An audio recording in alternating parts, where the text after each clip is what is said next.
Sí, sí.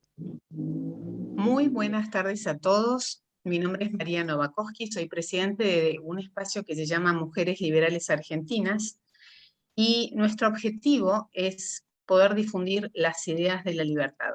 Eh, Tratamos en lo posible de entrevistar a referentes liberales, como así también personalidades, como es en este caso el señor Roberto Azareto, que esta noche nos acompaña, para tratar temas que son candentes, temas que están en el tapete de las discusiones cotidianas y vale la pena escuchar a las personas que se han formado para podernos dar luz un poco sobre qué es lo que está sucediendo hoy con la causa mapuche en la Patagonia Argentina. Muy buenas noches, Roberto, ¿cómo estás? Buenas noches, ¿qué tal? ¿Cómo están ustedes? Gracias por la invitación. Les voy a contar un poco quién es este señor. Ha estudiado Derecho e Historia Económica, fue subsecretario de Servicios Públicos de la Ciudad de Buenos Aires, legislador de la ciudad electo de senador, representante ante el GAFI, fue ministro de Gobierno en la Intervención Federal de Santiago del Estero. Ha escrito los siguientes libros: La provincia del Río de la Plata, Historia de las fuerzas conservadoras, Ni década ni infame, 1930-1943, Federico Pinedo, político y economista. La correspondencia Urquiza con los Taboada, los jesuitas en el Tucumán, protagonistas del norte, reportajes a la historia en coautoría. Bien, ahora sí, vamos a comenzar. Buenas noches, Alejandro, te veo. Sí, me estoy olvidando, tenés razón. Me estoy olvidando las instituciones académicas en las cuales él forma parte. Es miembro de la Academia Argentina de la Historia, es también miembro del Instituto Argentino de Historia Militar, del Instituto de Investigaciones Históricas Brigadier General Tomás Liriarte, de la Academia de Ciencias y Arte de Santiago del Estero, del Instituto Roca y del Instituto Urquiza. Pido mil disculpas por ese olvido. Bueno, mi primer pregunta de la noche es la siguiente. ¿Cuál es la verdadera naturaleza del conflicto de la causa mapuche? ¿Cómo puede ser, viendo un poco el mapa de los distintos pueblos indígenas que han estado y han habitado el suelo argentino, los mapuches, por lo que yo tengo entendido, están del lado chileno? ¿Cómo puede ser que nosotros tengamos en nuestra Patagonia un grupo de gente que está armando esta serie de actos terroristas cometidos en nuestro país, alegando propiedad sobre tierras que entiendo no les corresponden? Te escuchamos, Roberto. Bueno, primero, nuevamente, gracias por la invitación. El tema de las tierras de la Patagonia, primero hay que aclarar que el problema indígena fue mucho más extenso, porque siempre se dice Roca logró que incorporar la Patagonia.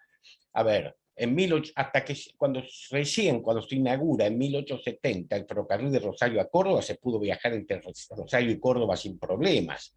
Eh, Hasta ese momento, viajar de Rosario a Córdoba era arriesgar la vida. Estamos hablando de la Ruta 9. La ciudad de San Luis era atacada, la ciudad, no un fortín lejano. La ciudad de San Luis fue atacada reiteradamente por tribus indígenas, en muchos casos también aliadas a personas de este lado de la frontera, porque ya la frontera no era una muralla donde un lado estaban, digamos, los cristianos, los blancos, como que, o los descendientes de los conquistadores, los criollos, como queramos llamarlo, y del otro lado los indígenas. Entonces, este tema fue mucho más amplio. Y cuando la Ruta Nacional 8, por ejemplo, la que pasa por Pergamino, Río Cuarto, La Carlota, Venado Tuerto, en 1879 era intransitable, era imposible circular por ahí porque estaba sujeto a uno de los ataques. Así que el tema ha sido mucho más extenso. Es decir, que en 1810, para entender la cosa, lo que hoy es la Argentina, las autoridades, el virrey y después los primeros gobiernos patrios controlaban aproximadamente el 25% del territorio actual de la Argentina. Porque a su vez, acá nos olvidamos de que hay del noreste y noroeste, todo lo que es Chaco, todo lo que es Formosa, el este de Salta, la mitad de Santiago del Estero, el nordeste de Córdoba, el norte de Santa Fe, la ciudad de Santa Fe era atacada por tribus chaqueñas en la época de Estanislao López, por ejemplo.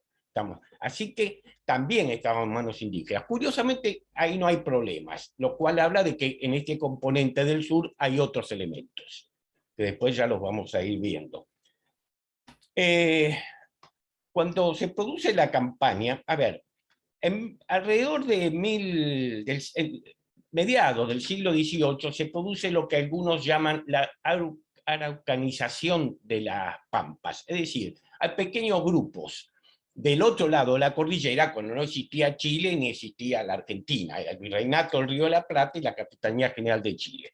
Pero había cruces de un lado hacia el otro. Es más, por ejemplo, los primeros intentos de avance blanco, lo que hoy es Bariloche, es a través de los jesuitas, el padre Mascardi, que en el cine del siglo XVII intenta instalar una misión y fue asesinado a los pocos años. Él no va a ese lugar desde Buenos Aires, va desde Chile, entra a Neuquén y hay reiterados intentos jesuitas que siempre terminan en que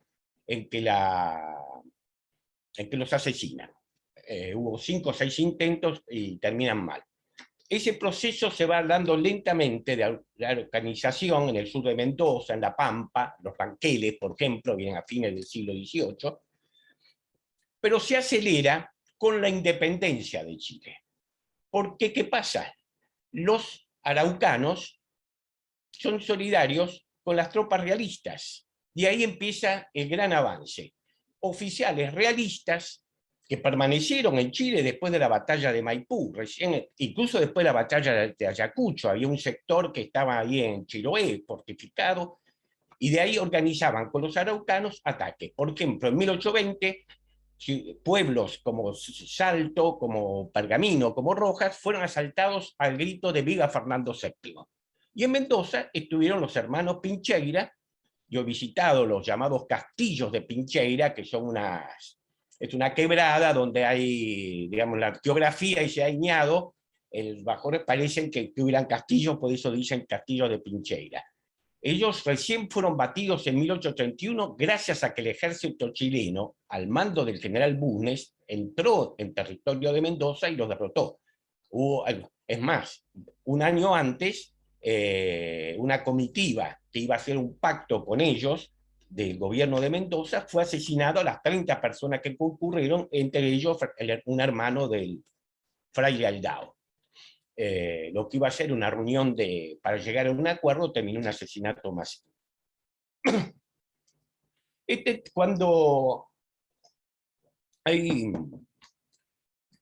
Cuando terminan la conquista del desierto, votada por ley de la nación, que no termina con la llegada al Río Negro, sino 4 años después, con las campañas cordilleranas de los generales Villegas y Vinter sobre Chubut y las provincias de Santa Cruz.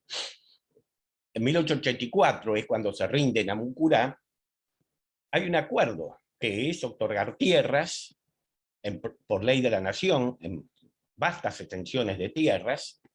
Ya había empezado el presidente Mitre en la provincia de Buenos Aires, numerosas concesiones de tierra, siempre la más conocida de los toldos, el cacique Coliqueo, pero hubo otras, el cacique Rondó, el cacique Ancalao, el cacique Linares, el cacique Rondó llegó a obtener 50.000 hectáreas de tierra y se arrendó otras 100.000. Algunos después la perdieron porque salieron después con Calfucurá, como fue el caso de uno de los Catriel, ¿no es cierto? que la pierde como castigo.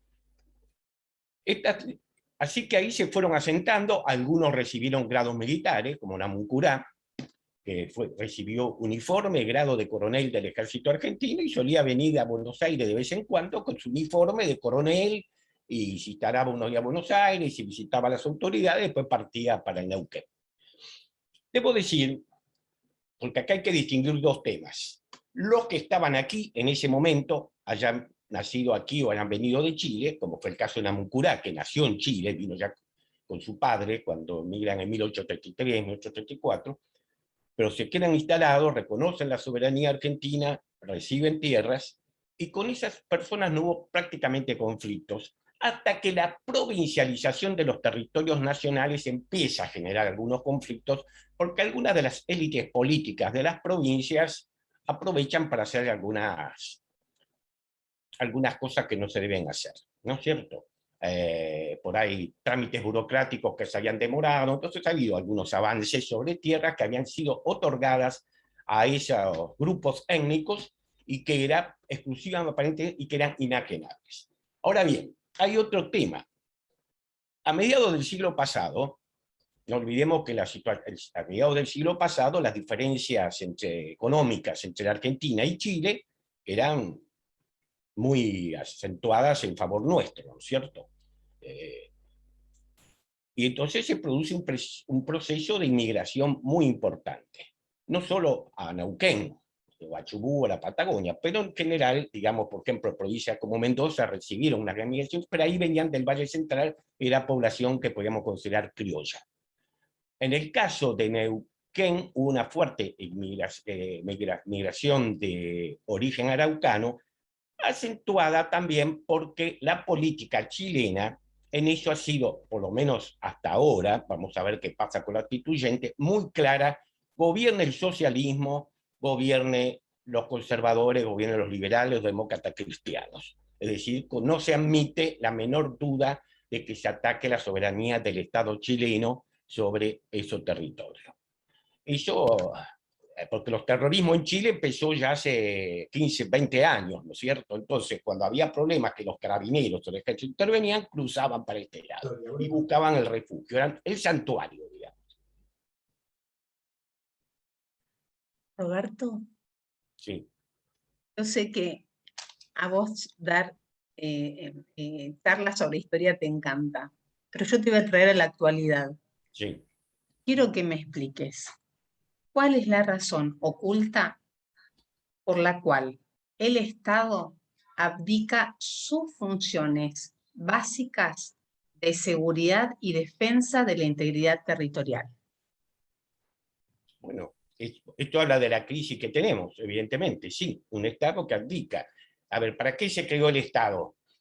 ¿Cuál fue cuando aparece la sociedad agrícola? Es decir, que la gente se asienta, deja el nomadismo, se hacen sedentarios, hay un grupo de familias, y bueno, y ahí aparece el primer jefe, será el cacique, el jefe del clan, el jefe de la tribu, de ahí vendrá el primer rey, bueno, y vendrá la primera ciudad, la polis, de ahí viene la política, la primera ciudad. ¿Y cuál es la principal función?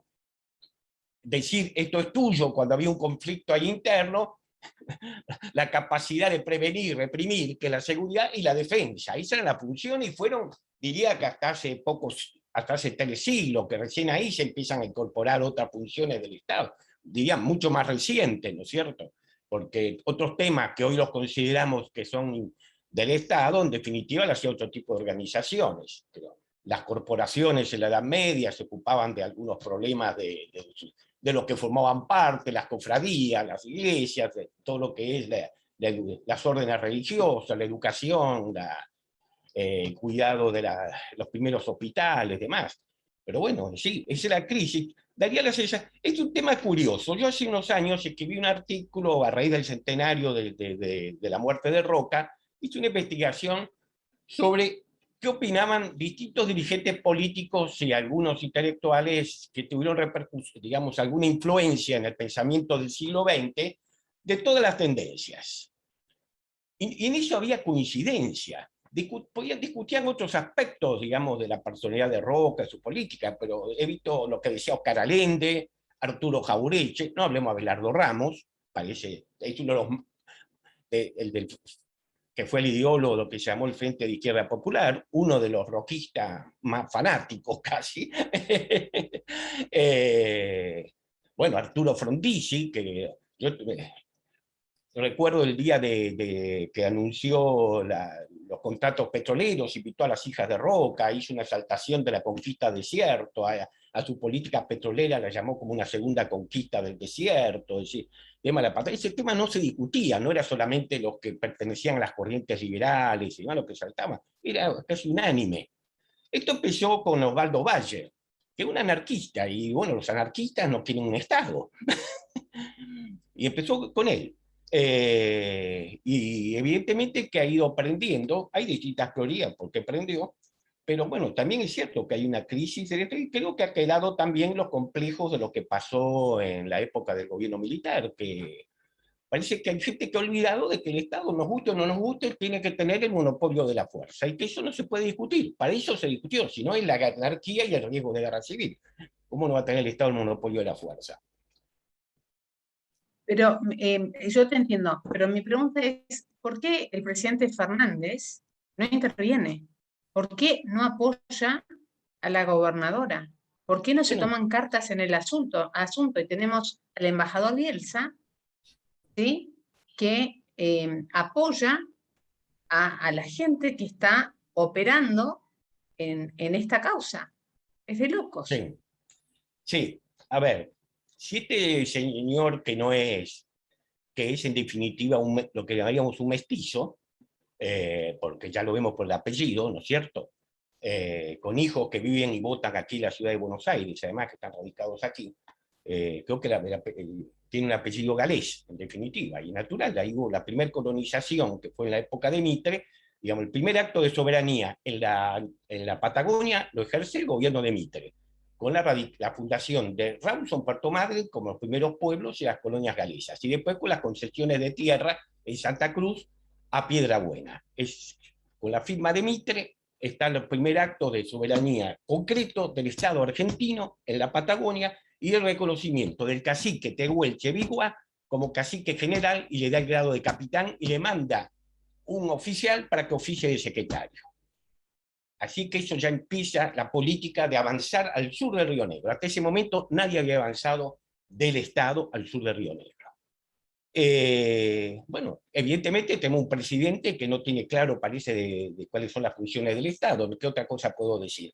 No tiene claro. Y creo que a partir de Valle y algunos otros personajes que son, a lo mejor es aplicable a la Argentina lo que creo que lo dijo Ortega y Gasset sobre España, que era hace muchos años, hace casi un siglo. Ortega y Gasset dijo que España y los españoles se avergonzaban de sus glorias y parecía que gozaban de sus miserias. A lo mejor es aplicable esa tremenda frase a mucho de lo que pasa en la Argentina, ¿no? No solo del presidente, sino de mucha gente que ha perdido la confianza en que este puede ser un gran país. Te hago una consulta. Los llamados mapuches quieren crear un Estado independiente. No reconocen al Estado argentino ni su soberanía. En esta situación, ¿no puede considerarse la toma de las propiedades y el vandalismo como un acto de guerra? Y si es así, ¿no deberían intervenir las Fuerzas Armadas y combatir a los invasores? Bueno, hoy no pueden intervenir con la legislación vigente, donde la agresión externa, de acuerdo a la legislación vigente, es cuando lo hace otro Estado. Una legislación que evidentemente no se adapta a los problemas de ahora, porque hay muchas agresiones externas que no las hacen los Estados. A ver, si tenemos un ataque de Al-Qaeda, no hay un Estado. El Estado es un ataque del califato islámico. ¿Qué Estado es? Bueno, por eso hay que adaptar a las nuevas realidades. Pero me parece que pesa mucho y se ha visto en ciertas leyes que los países democráticos del mundo exigen. Por, yo, y conozco algo del tema por haber sido representante de la Argentina en varias conferencias del Gafi. que es la ley de antiterrorismo. Esto está exigido por todas las democracias del mundo, sobre todo a partir de lo que pasó después del ataque en Nueva York de las Torres Gemelas, lo que pasó en la estación Atocha, bueno, los ataques en París, en Londres, así que esto lo exigen las democracias. Pero bueno, a algunos parece que se han olvidado el par de Estado, los principios anarquistas han crecido. ¿Digo? Tendría que dar explicaciones, eso se debería hacer en el Congreso, creo que alguien ha pedido, algunos políticos, algunos diputados han presentado proyectos de interpelación al ministro de Seguridad, que entiendo que no han sido votados, no han sido tratados. En otras épocas los ministros iban sin necesidad de ser interpelados al Congreso, cuando había un problema de esta índole.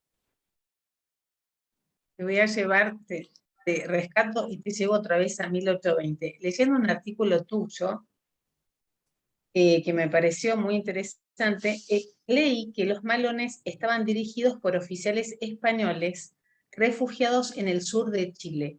Contame cómo es esto. Claro, un grupo de oficiales quiso seguir la guerra.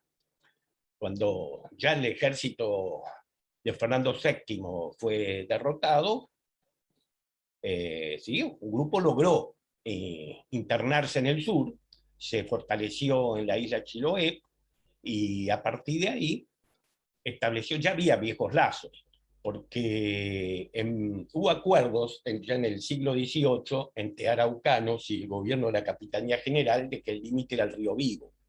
Por eso cuando el gobierno chileno independentista le dice, bueno, ahora estamos todos, ¿no? Somos independientes de España, hay unos caciques que dicen, nosotros no tenemos nada que ver, es un problema de ustedes el Biobío. Pero bueno, el gobierno surgido del proceso de independentista planteaba que Chile era todo, ¿no? Toda esa franja del otro lado de la cordillera, esa franja trascendina. Y ahí tuvieron sus buenos problemas, que fueron más o menos coincidentes las fechas con las nuestras. Una primera campaña coincidente con la de Rosas, a cargo del general Bulnes, y otra campaña, que la última más o menos coincidente con la de Roca, que estuvo a cargo de un coronel Saavedra, que era nieto de nuestro Cornelio Saavedra, que fue el que pacificó, así le llamaron ellos, no conquista, sino la pacificación de la Araucanía. Te hago una Después, consulta. perdón, quiero decir otra cosa, después el tema se complica por la participación también en las guerras civiles, y el primero es Carreras, que en su marcha primero salía con Solano, con Estanislao López, con Francisco Ramírez, y luego busca apoyo en tribus indígenas, especialmente los que venían de Chile, hizo varios malones también, buscando recursos y tropa para ir a Chile, donde quería abortar la expedición al Perú, e incluso y planear el asesinato de O'Higgins y San Martín. Una consulta. ¿Por qué Rosas admitió el ingreso de Calfucurá, que estaba emigrado de Chile por su colaboración con los realistas? ¿Por qué lo acepta como refugiado en Argentina, en el Bueno, virreinato? no estaba refugiado, estaba del otro lado. Y es curioso, porque él le pide autorización a Rosa para ingresar.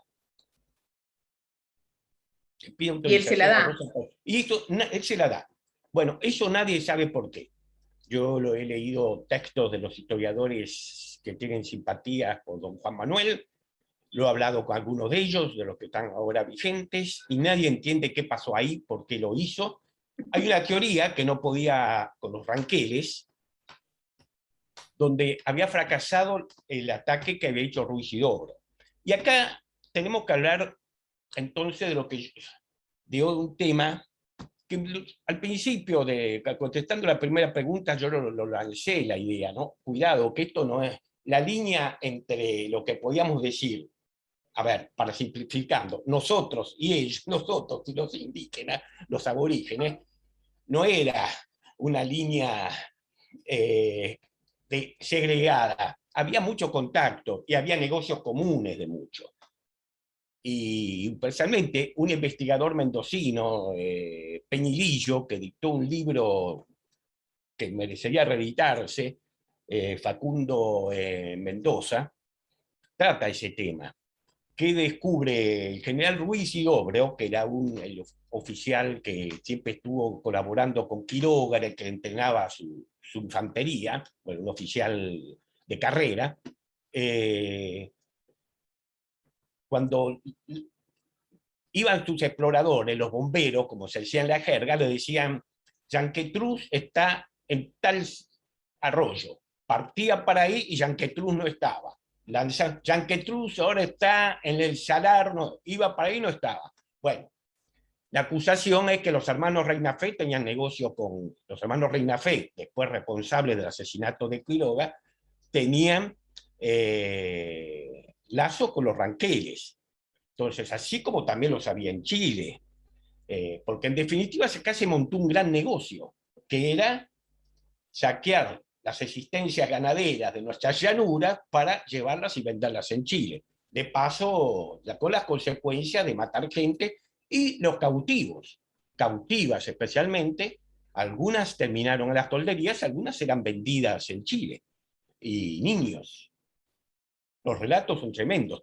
Y así que Se cautiva. esa, digamos, ese contubernio entre indígenas y sectores de la sociedad criolla existía, y algunos encumbrados. Y después la Bueno, participación en las guerras civiles, tanto en el bueno, ejército de Buenos Aires, cuando se segrega la Confederación, como en el ejército de Urquiza. O en el de Rosa, la traemos, represión de la sublevación de los hacendados, con los hacendados de la provincia de Buenos Aires se sublevan contra Rosas en 1839, Prudencio Rosas utiliza el auxilio de tropas indígenas. Pero también en la guerra contra los indios.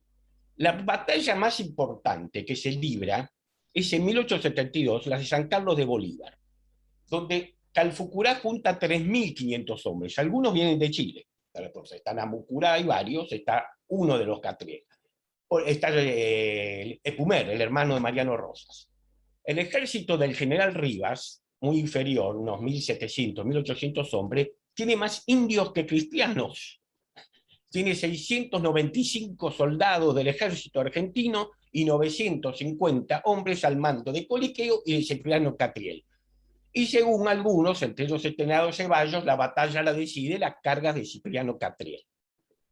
Esa batalla donde se queda de ser, dicen que le dio tristeza a Calfucurá y a los pocos meses murió.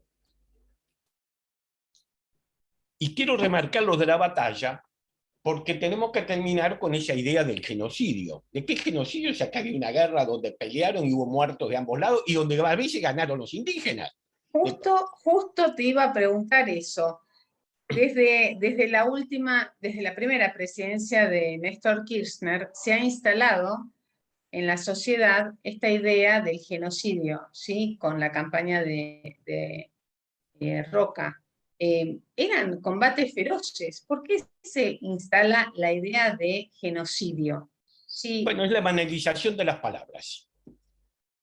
Yo hace muchos años escribí un artículo, creo que la primera vez que yo escribí en un diario, escribí un artículo que lo titulé La Torre de Babel, que era cómo las palabras estaban perdiendo significado. Entonces, la Torre de Babel, ¿por qué? Porque ahí fue la confusión de las lenguas, ¿no es cierto? Según la Biblia, ahí Dios, para evitar que quisieran ir hacia el cielo, castigó a los hombres, haciendo que aparecieran la creación de los nuevos de los idiomas, no se podían entender y se dispersaron. Muy bien.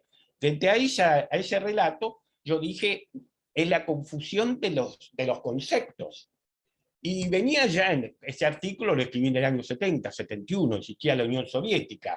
Por ejemplo, usaban el término democracia popular o Franco, que en 1940 se burlaba de la palabra democracia y decía esto es un Estado que no tiene nada que ver con eso. Después de 1945, cuando ya la palabra democracia había triunfado, que decía, no, la mía es una democracia orgánica, es decir, la alteración de los conceptos, la confusión del lenguaje. Bueno, pasa que genocidio, me parece que además de decir eso, es un agravio a los víctimas de los enormes genocidios que hubo en el siglo XX, que hubo varios.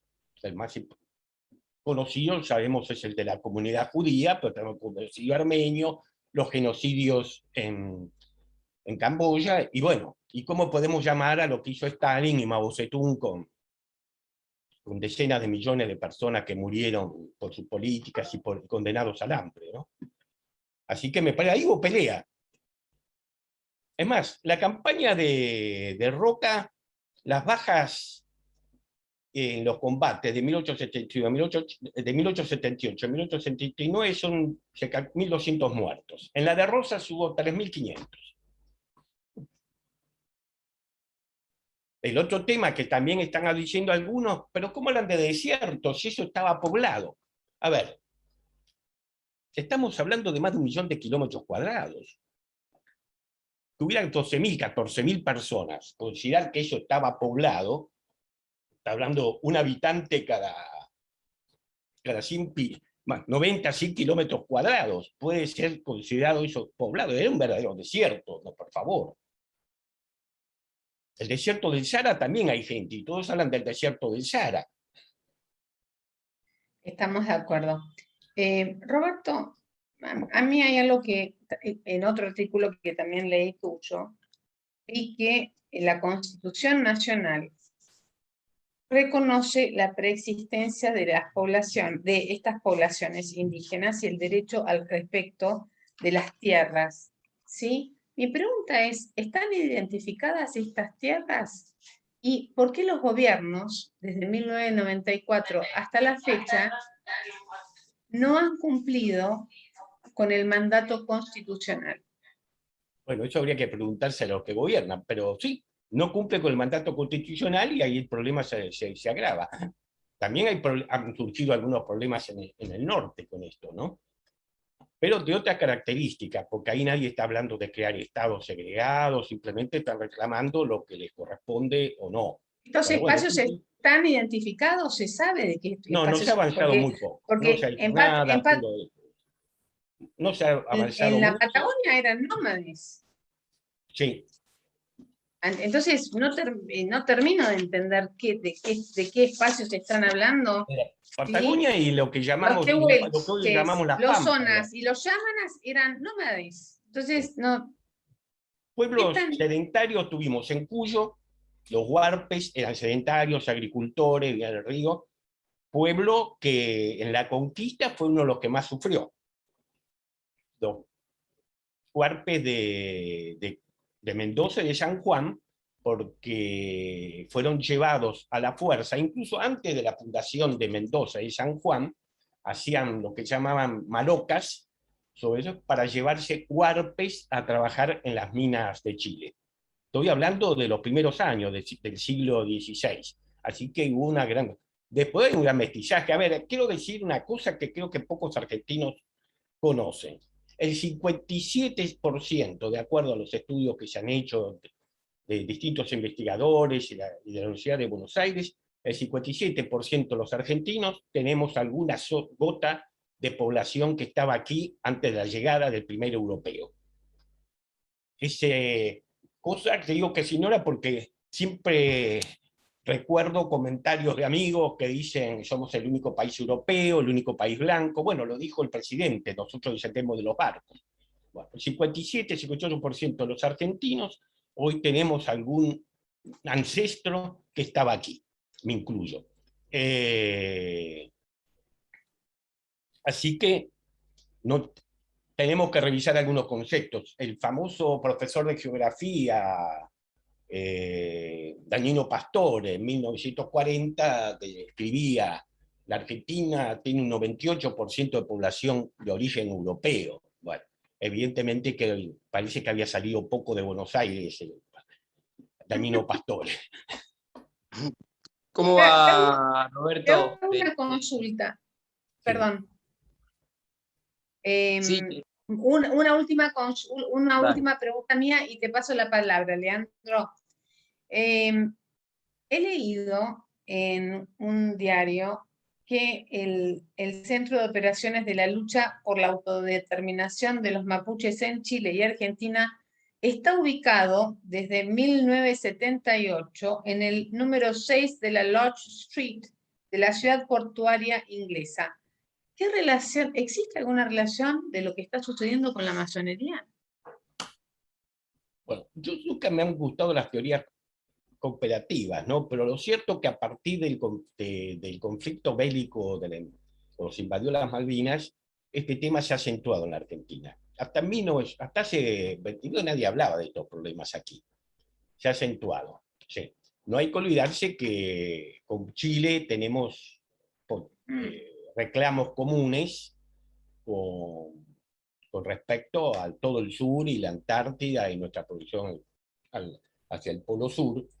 Y yo quiero recordar, porque cuando algunos quieren plantear conflictos con Chile, yo quiero recordar lo que decía el general Roca cuando se llegó a los acuerdos, porque en esa época había gente que quería ir a la guerra, ¿no es cierto? Tanto en Chile como en la Argentina. Generalmente, los que más querían ir a la guerra eran los que no habían participado en las guerras. Los que habían participado en la guerra del Paraguay, en los duros enfrentamientos civiles, en la batalla de Felipe Varela, las revoluciones del 78, 79, Federación de Buenos Aires, y los que habían visto lo que es la guerra, la sangre, todos buscaban la paz. Como el general Roca, que tenía muchas campañas en su haber. Y todos sus grados los consiguió no por buena conducta, sino por su participación en combates y en batallas. Y Roca les advertía a algunos que era muy importante ser amigos de Chile, porque decía, en algún momento vamos a tener que estar juntos porque otros más poderosos van a querer venir por nosotros. Me parece que esas palabras de consejos de Roca habría que recordarlos para evitar conflictos artificiales, cuestiones menores, porque, y bueno, Roca quiso en su momento también, fue el pionero de la integración con Chile y con Brasil, la idea del ABC que después lleva el Guillermo Urature, la época de fines de Sáenz Peña y con De la Plaza, ¿no? La idea del ABC. Argentina, Brasil y Chile haciendo una política para hacer un faro de estabilidad y de progreso en América del Sur. Pero bueno, esto sí, es llamativo y evidentemente que puede formar parte de lo, porque sin duda que Inglaterra tiene aspiraciones no solo a quedarse en el hemisferio sur y la proyección antártida, ¿no?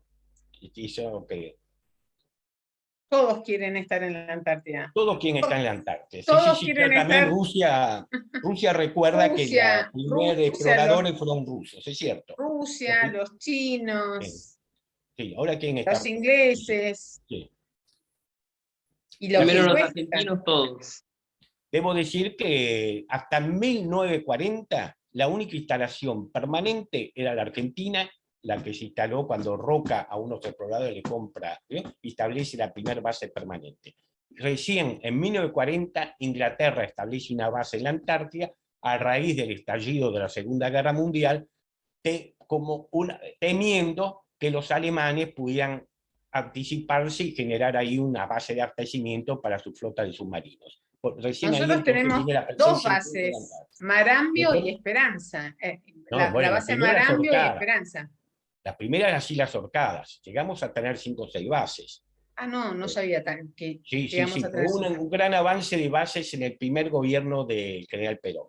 Él instaló varias bases y se compra el primer rompehielos, el general San Martín. Bien. Voy a pasarle la palabra a Leandro, que es una nueva adquisición de nuestro espacio. Es un joven, me encantaría que te vean, Leandro. Es un joven que Sí, milita pasa que vengo a hacer dentro. ejercicio y estoy como medio, a ver, activo la cámara si quieres, ¿eh? No ¿Cómo pasa estás? nada, no pasa nada. Es muy Ahí estoy. jovencito. Estás perfecto, Leandro. Gracias. Y está en nuestro espacio colaborando desde esta semana. Así que le damos la bienvenida. Espero que estés con nosotros mucho tiempo más y te cedo la palabra para hacerle las preguntas que quieras a Roberto. Sí, muchas gracias por la bienvenida y tengo básicamente algunas preguntas que creo que ya igual casi fue respondida, que es, ¿qué relación o interés tiene China o en qué se beneficiaría China a través del conflicto mapuche? A ver, con China el problema que estamos teniendo ahora es el de la flota pesquera. el de la flota pesquera. Hay dos flotas pesqueras que están depredando los mares, una la china y otra es la española. Anteayer leí un artículo, hay un debate en España, porque hay gente que está diciendo, cuidado, estamos hablando de los chinos, pero nosotros estamos haciendo lo mismo. Pero China está en el Atlántico Sur, y bueno, la marina nuestra no tiene los elementos para imponer el respeto a... Los argentinos en los últimos años acostumbramos todos a ser declarativos, decimos esto es nuestro, pero cuando es nuestro hay que ejercer actos de posesión y defenderlo. Entonces la Marina hace años que no tiene recursos. ¿Por qué pasó lo del submarino? ¿Por qué pasó? Porque a partir de, sobre todo de los 90, se dejó de hacer las inversiones necesarias en defensa, para garantizar que por lo menos tengamos una Marina que defienda estos espacios, ¿no? Ahora se están llegando unos patrulleros, pero son insuficientes. La última adquisición a Francia, y son nada más que de 5 patrulleros. La flota de Sí, muchas corbetas, gracias. la mayoría desactivada. Le voy a hacer la palabra a algunos que quieren hablar. Creo que el primero era Romero Raúl. Voy a dar la posibilidad de hablar. Ya en teoría podés hablar, Romero.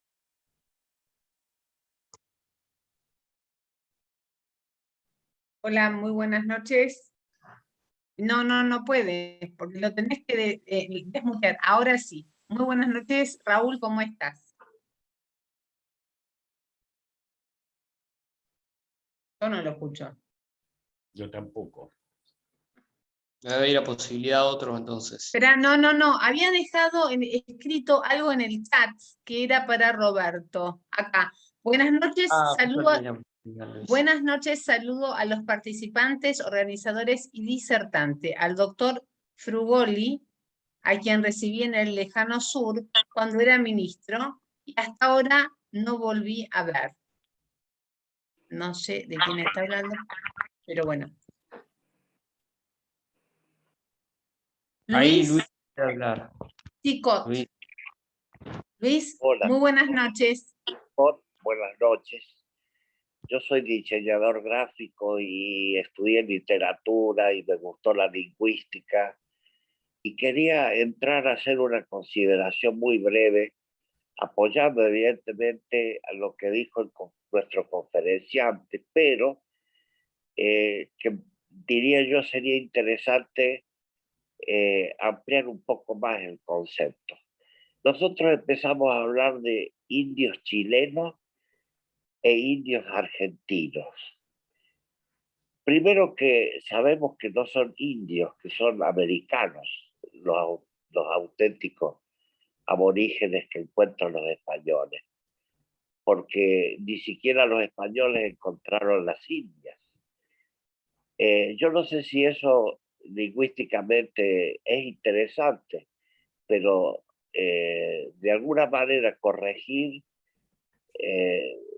lo que se dice y el uso de las palabras es importante para ir profundizando los pensamientos. Yo ya no veo más la cara de la señora en la pantalla, no es problema, ¿no? Y yo lamentablemente estoy enfermo en cama, me interesa el tema, y quería participar con este comentario y pregunta también, y no sé si están escuchando lo que yo digo. Sí, se escucha. Luis, se te escucha perfecto. Bueno, agradezco que no haya inconvenientes. Bueno, en resumidas cuentas, hay que pensar que antes de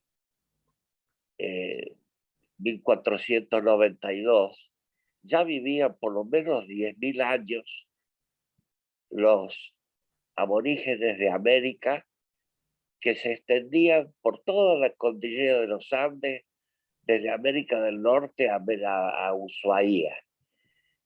Y que, bueno, obviamente, si hoy mismo, por ejemplo, comparamos cómo habla la gente en La Rioja y cómo habla la gente del sur de la Argentina, vemos que no solamente que hay una variante tonal, tónica, de cómo la gente usa esa tonada, sino las palabras que utiliza, que siempre, si uno se percata, tienen relación íntimo con el medio que habitan. De manera tal que yo lo que quiero llegar es que antes de que llegaran los españoles, el intercambio comercial y cultural entre la Argentina y Chile se hacía perfectamente con sus aborígenes que cruzaban de un lado al otro de acuerdo a las necesidades y demás. No eran pueblos que se exterminaban entre ellos y eran enemigos. Colaboraban en el proceso económico de alimentarse, en el proceso de culturizarse. Evidentemente que no inventaron una escritura y he aquí, yo como soy diseñador de tipografía, me he preguntado muchas veces de qué manera se podría hacer un alfabeto para escribir las ideas de los pueblos originarios de una manera similar a la que se utiliza para, por ejemplo, las letras latinas, para expresar tantos idiomas que puede cubrir con los acentos y los signos gráficos apropiados para que cada país tenga su expresión propia.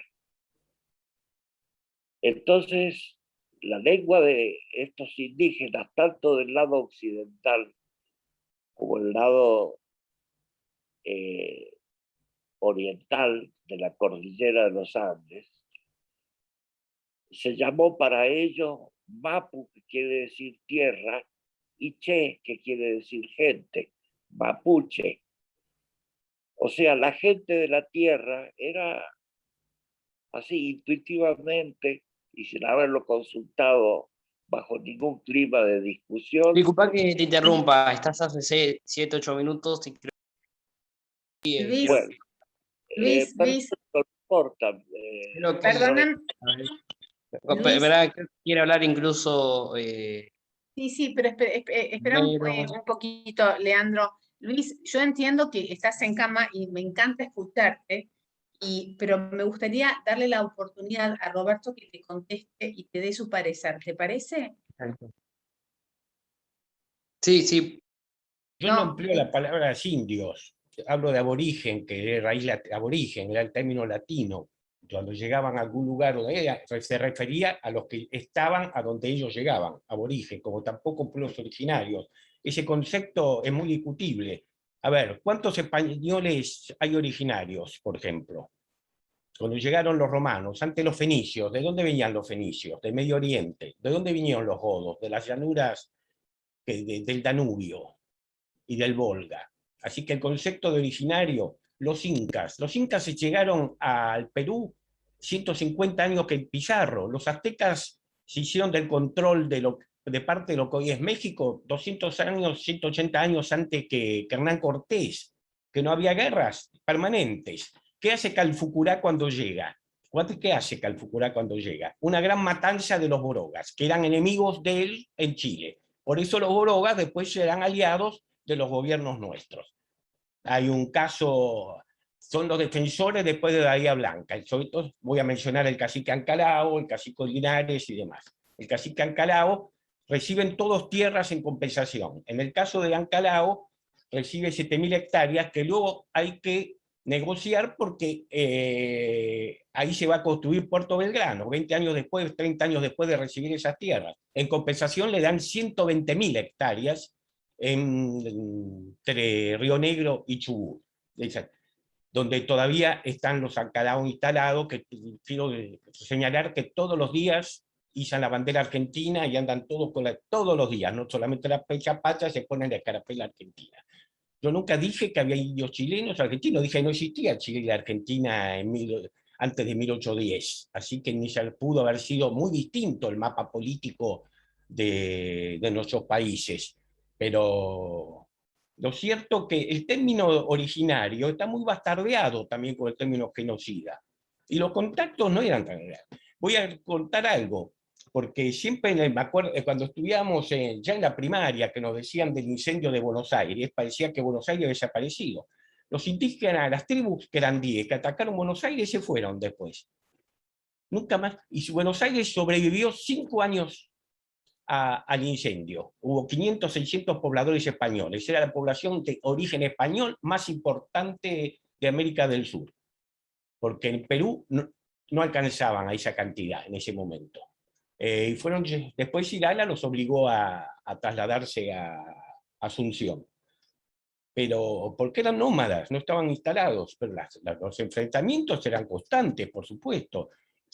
Enfrentamientos donde cuando vienen los españoles también algunos buscan alianza. Por ejemplo, en Asunción del Paraguay, Irala se alía con un grupo de tribus guaraníes contra otras tribus guaraníes y formaron parte de esas guerras.